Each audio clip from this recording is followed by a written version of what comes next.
Cátedra Médica, hoy conversando con la doctora Lisbeth Balbuena, estamos hablando sobre cáncer de ovario. Si usted tiene alguna inquietud sobre temas de oncología, puede comunicarse con nosotros al 809-682-9850, la línea internacional 833-380-0062, o puede ir hasta nuestro canal en YouTube, Rumba FM, y por allí dejarnos sus preguntas. Doctora, entonces usted hablaba del tema del diagnóstico, hablaba de sonografías, tomografías. Una vez establecido ese diagnóstico, ¿cuál es el paso que sigue? ¿Cómo se estadifica al paciente? ¿Cómo se elige tratamiento para esa paciente? Háblenos un poco sobre esta parte. Ok. Como todos los tumores, una vez tú tienes un diagnóstico o una, en este caso ovario, una masa sospechosa, sí, hay que estudiar a la paciente. Hay que hacerle estudios que, como digo yo, del cuerpo completo, saber qué tan extendida pudiera estar la enfermedad. El tema con el cáncer de ovario es que para la estadificación la mayoría de las pacientes van a necesitar ser operadas, o sea, hay que entrarlas a cirugía, ver qué tan comprometido está el ovario, ver qué otras estructuras afecta, y bueno, luego de ese postquirúrgico sabemos con certeza qué etapa clínica, qué etapa estadio patológico tiene la paciente. Entonces, pero una vez hay una masa sospechosa, es investigar con estudios más profundos, ver qué tan extendida está la enfermedad. Claro, esto para pacientes que no tienen algo mayor, porque por ejemplo, hay pacientes que debutan ya en etapa de metastásicas, debutan con síntomas respiratorios por derrame. ¿Qué es la metástasis, doctora? Ok, es cuando las células del tumor se van a otro órgano. Y hay pacientes que lastimosamente se diagnostican en esta etapa, ya cuando el tumor se ha ido a otro órgano. Entonces, por ejemplo, si la paciente te debuta con dificultad para respirar porque ya el cáncer se le ha ido a los pulmones y ya tiene líquido en el pulmón, o ya tiene la barriga grande porque el cáncer de ovario tiende a diseminarse en el peritoneo, que es la grasita que cubre los órganos de la barriga, y esta se hincha, se infla. Entonces esas células, ese líquido que está ahí, se puede estudiar también, y estas pacientes, usualmente uno tiene un diagnóstico sin tener que llevarlas a cirugía, y se les puede colocar tratamiento porque ya sabemos que es una etapa 4. Pero la gran parte es para poder estadiarlas, para saber si son etapa 1, 2, 3, 4, van a necesitar un procedimiento quirúrgico. ¿Cuáles son las preferencias del cáncer de ovario para irse a afectar? O sea, ¿dónde se salir del ovario para irse a otro órgano? Al cáncer de ovario le gusta primero atacar a lo que está cerca y se riega en lo que está cerca. O sea, peritoneo, o sea, la grasita que lo recubre, que si se extiende al útero, que si vejiga urinaria, que si recto, que si, o sea, todo lo que está alrededor de ella. Exacto. Y ya luego, entonces, eso, después que se riega en el peritoneo, ya tenemos un abdomen prácticamente. Entonces, doctora, las opciones de tratamiento para estas pacientes, una vez ya se estadifica, una vez ya se tiene ese diagnóstico certero, se tienen las condiciones de esa paciente en términos general, ¿cómo se establece cuál es el tratamiento a seguir con esa paciente? Luego si la paciente fue sometida a una cirugía, una citorreducción, o sea, se operó, luego que tenemos este reporte y que sabemos el estadio, la mayoría de estas pacientes, como dije, se van a diagnosticar en etapa 3 o 4 y van a necesitar otro tratamiento, van a necesitar quizás tratamiento con quimioterapia, hacemos pruebas moleculares también, porque hay algunas pacientes que van a tener alteraciones mutacionales que podemos manejar con terapia molecular dirigida. Entonces, y es importante saber esto porque el dominicano tiende mucho a pensar que me operaron, me sacaron el tumor y estoy curado.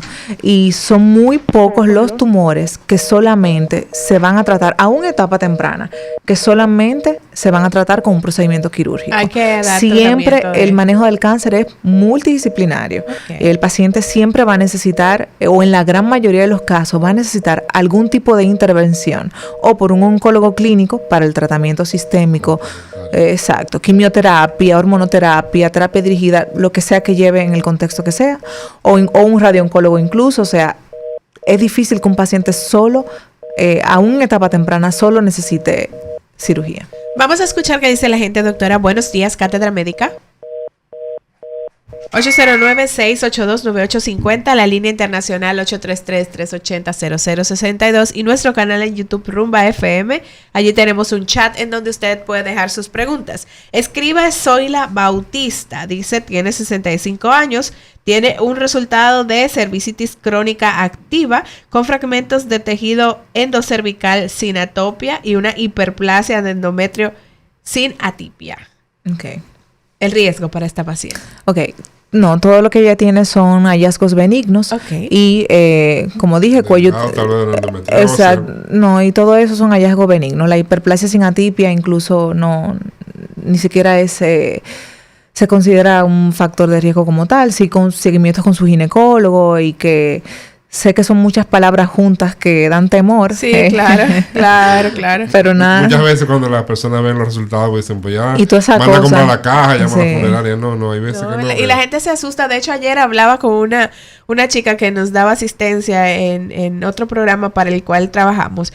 Y ella decía, ay, me mandaron a hacer una biopsia. Eso es cáncer por un mioma. Y yo le decía, no es cáncer, simplemente para ver Claro. cómo está toda tu condición. Porque la gente se asusta. Inmediatamente le hablan de biopsia. Entonces es importante que sepan eso que usted acaba de apuntar. Doctora, la relación entre ovarios poliquísticos y cáncer de ovario. Háblenos de eso. Tremenda pregunta, sí.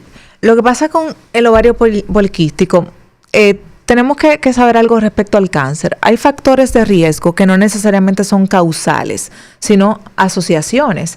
Entonces, ¿qué quiere decir eso? Por ejemplo, el cáncer de cuello uterino, infección por el HPV. Ajá. Esa es la causa. Es un factor de riesgo causal. Pero, por ejemplo, hay, por ejemplo, la obesidad. La obesidad se asocia a muchísimos tipos de cáncer. Pero no quiere decir que es que tú estar en sobrepeso sea la causa del cáncer, sino que está muy asociado. Que tomamos una población, por ejemplo, cáncer de ovario. Se estudió esta población de mujeres con cáncer de ovario y nos dimos cuenta que una parte eran obesas, o nos dimos cuenta que estas mujeres no habían parido, entonces son factores de riesgo asociados que no tienen que ser causales. Con el ovario poliquístico pasa que muchas mujeres, o un gran porcentaje de mujeres con ovario poliquístico, tienden a la obesidad y tienden a temas de infertilidad. Entonces, estos temas las llevan a no tener hijos, y la nuliparidad sí está directamente asociada, o sea, no haber tenido hijos está directamente asociado al cáncer de ovario. Y por esta parte lo consideramos un factor de riesgo dudoso o no concluso, porque en oncología hay mucho de eso, muchos factores de riesgo que la información es dudosa, que no es conclusa, y así mismo lo tomamos, factores de riesgo inconclusos o dudosos, o no claros. Hablando de esos factores de riesgo inconclusos, el tema, usted hizo referencia hace un rato a la famosa actriz Angelina Jolie, el tema de la mutación.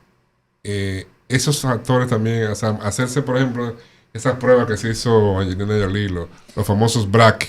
Sí. Eso es el hecho de que yo tenga un resultado con alguna elevación de alguno de estos marcadores tumorales, como se le llama. Eso ya me indica que tengo alto riesgo, bajo riesgo. ¿Cómo se maneja ese tipo de resultados? Ok, voy a dividir la respuesta en dos. Ciertamente la mutación de este gen, del gen de Angelina Jolie, que es el BRCA1 y 2, BRCA1 y 2, sí aumenta 3 veces el riesgo a una mujer de padecer cáncer de ovario y cáncer de mama. Entonces, en estas mujeres, eso es un factor de riesgo importantísimo, tan importante que precisamente para estas mujeres existen las cirugías que disminuyen el riesgo. O sea, para esta mujer está indicado hacerse mastectomía profiláctica, o sea, quitarse las 2 mamas, quitarse los 2 ovarios, porque son mujeres que tienen demasiado riesgo de hacer estos tumores. No es una medida extrema, doctora, no. No, para nada. Porque hay gente que lo ha considerado eso, sobre todo con el tema de Angelina Jolie. Para nada en lo absoluto. Si es de hecho, está indicado, o sea, es una indicación. Ahora bien, para hacerse un testing genético o para... todo tiene su criterio. Por ejemplo, pacientes que tengan una alta carga familiar de cáncer de mama, cáncer de ovario, cáncer de próstata y cáncer de páncreas en su familia, son pacientes que sí deberían testearse. sí deberían testearse para BRCA1 y BRCA2, sabiendo que estas son mutaciones que aparecen solamente en el 5% de los pacientes. ¿En nuestro país están disponibles esos tests? Sí se pueden mandar a hacer, pero a costo del paciente. Ahora bien, no lo cubre, no, para nada en lo absoluto, ni siquiera, claro, hay dos contextos. Están las pruebas genéticas que tú le haces a una paciente que no tiene cáncer, pero que sí tiene alta carga familiar y tú sospechas. Y están las pruebas que tú mandas a hacer en la paciente que ya tiene cáncer, que igual la mandamos a hacer porque se benefician de X tratamientos si eso viene positivo. En nuestro país, sí, en las mujeres que tienen cáncer de ovario, de alguna manera hemos logrado que algunas se beneficien de estos testing, las que están ya diagnosticadas, para ofrecerles ciertos tratamientos que están indicados. Pero para la mujer que... Un tratamiento menos agresivo, digamos, más directo hacia la... más directo es la palabra. O sea, en mujeres que ya están diagnosticadas y tú le haces estas pruebas y salen positivas, hay tratamientos dirigidos para esas mujeres. Entonces sí es importante. Pero si la mujer no tiene diagnóstico de cáncer, pero sí tiene la historia y tú sospechas, o sea, cumple con los criterios, estas pruebas son independientes y no son cubiertas por la seguridad. No. Pero es importante si están disponibles en el país. Bueno, en la mujer que no tiene cáncer no están disponibles. O sea, se mandan a hacer fuera todas. O sea, eso no lo hacemos a nivel nacional. Pero sí se gestiona para enviar lo que se tenga que enviar fuera, si es sangre o fuera. Entonces, doctora, el tema de... Usted dice que la mayoría de las pacientes llegan en etapa 3, etapa 4, o sea, bien avanzadas. ¿Cuál es el pronóstico para estas pacientes que llegan en estas condiciones? Lo que le oferta el oncólogo como tratamiento o como método paliativo, ¿cómo se da todo eso? Ok. El pronóstico es exactamente igual al estadio. Y eso pasa no con el cáncer de ovario, sino con todos los tumores. Mientras más tarde es diagnosticado, asimismo, la sobrevida de esa mujer, cuánto va a vivir esa mujer, disminuye. En el ovario es, digamos, el tumor ginecológico más mortal, precisamente por esto.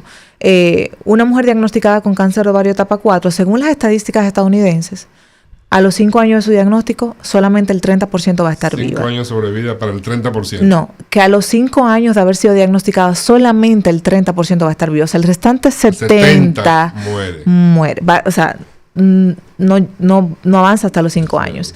Sin embargo, sí ofrecemos tratamientos paliativos. Y cuando hablo de paliativos, que me refiero a tratamientos que sí prolongan un poco la sobrevida, o sea, sí prolongan la vida de la paciente, sí le dan calidad de vida, que es lo que buscamos con un tratamiento paliativo. O sea, no te puedo curar, pero puedo mejorar tu condición, puedo retrasar un poco el tiempo en el que esta va a progresar y te puedo dar un poco más de vida, un poco más de tiempo, es la palabra. Pero igual sigue siendo un tumor bastante agresivo.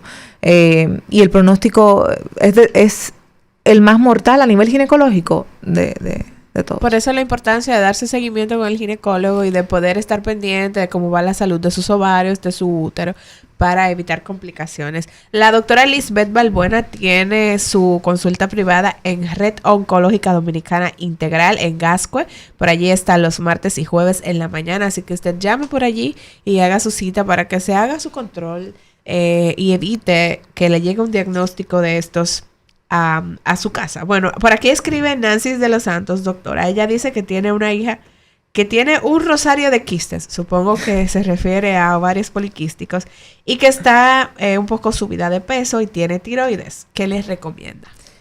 Importante disminuir el peso. La obesidad está asociada a no solamente cáncer de ovario, porque quizás cáncer de ovario no es de lo más frecuente, pero a más de 10 tipos de cánceres diferentes. Es importante bajar el peso. Es importante el seguimiento del ovario poliquístico con su ginecólogo. Primero por el trasfondo hormonal y lo que eso implica para la paciente.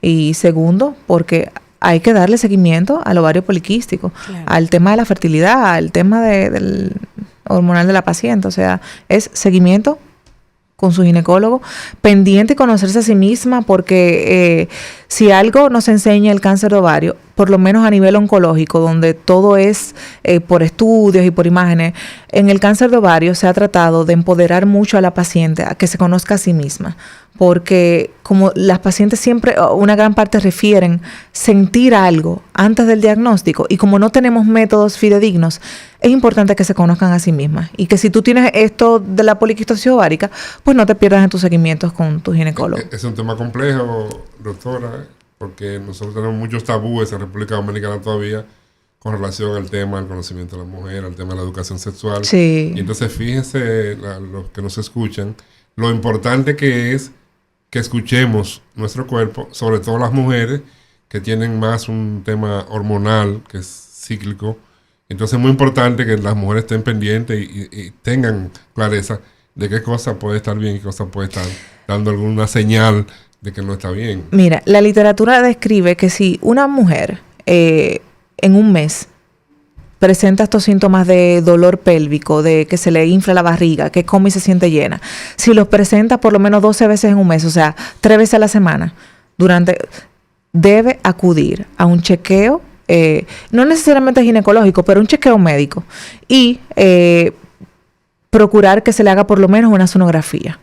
Y eso es una forma de ayudarnos a nosotros a diagnosticar, aún sea avanzado, pero en una etapa que se podamos accionar. Porque no es lo mismo una etapa 4 en la que podamos dar tratamiento y el paciente esté apto para esto que una que no.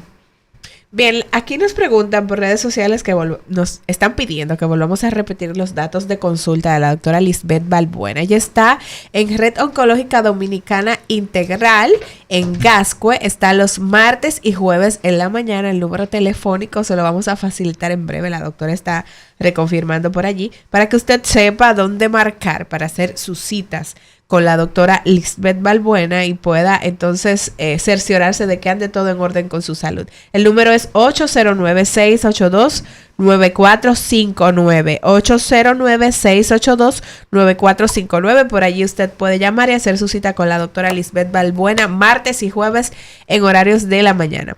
Doctora, quisiéramos, ya usted lo ha repetido en varias ocasiones, que vuelva a recapitular sobre estos síntomas que pueden aparecer antes de un diagnóstico de cáncer de ovario y a los cuales las mujeres debemos estar pendientes para evitar llegar con un estadio avanzado donde el oncólogo. Ok.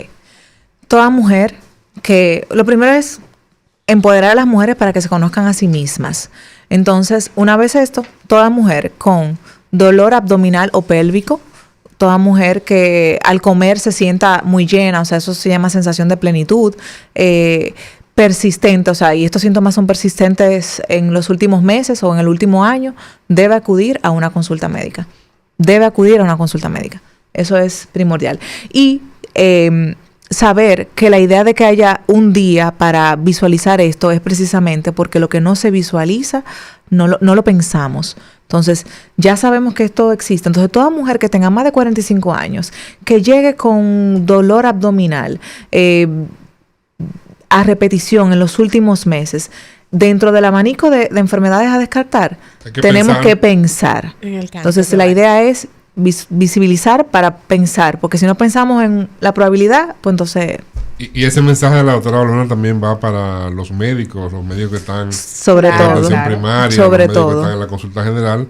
También cuando le llega una paciente que a lo mejor llega por otra condición, siempre es importante, y si tiene más de 45 años, indagar sobre este tipo de manifestaciones, porque puede ser un indicativo de que anda mal, y entonces pues se deriva a una especialización para seguir profundizando en los estudios. Eso es muy importante, lo que acaba de decir la doctora Balbuena. Doctora, como última pregunta, y se lo quiero hacer esta pregunta porque tengo casos cercanos de personas que han sido sometidas a histerectomía, le quitan ese útero, quedan esos ovarios y esa mujer suele descuidarse. ¿Una mujer con una histerectomía no tiene riesgo de que aparezca cáncer de ovario? Aclare eso ahí. Para nada. Una cosa no tiene que ver con la otra. Como yo les dije, son órganos que están juntitos, pero tienen hasta una oncogénesis, o sea, el desarrollo del cáncer o la biología de cómo se desarrolla el cáncer es una cosa diferente una de la otra. O sea, que aunque usted le hayan quitado su útero, igual tiene que darse sus chequeos, por lo menos una vez al año. Toda mujer tiene que tener un chequeo ginecológico para cuello uterino, vagina, ovarios, un chequeo ginecológico. Claro. Para la detección precoz. Claro, que en el tema del cáncer es lo fundamental. Detección precoz, porque así entonces las medidas de tratamiento, etcétera, pues tendrán un mejor pronóstico y así podrán vivir más y mejor. Así es. Doctora, muy agradecidos de poder tenerle hoy aquí en Cátedra Médica. Gracias a ustedes por la invitación. Esperamos que vuelva, doctora. Sí, porque estos Excelente temas de oncología siempre son muy interesantes y es importante que la gente se eduque con relación a ellos para que podamos ir reduciendo esto, porque muchos de estos tipos de cáncer con un chequeo constante. Y como mencionaba la doctora, en el caso del cáncer de útero, con una vacuna que usted se coloca a tiempo, ya usted puede prevenirlo. Por eso debemos seguir hablándola. A ustedes, gracias por el favor de su sintonía. Será hasta mañana cuando nos reencontremos aquí en Cátedra Médica el miércoles de cardiología con el doctor Ángel González Medina. Así que hasta mañana, 10:30 de la mañana es la cita por Rumba FM.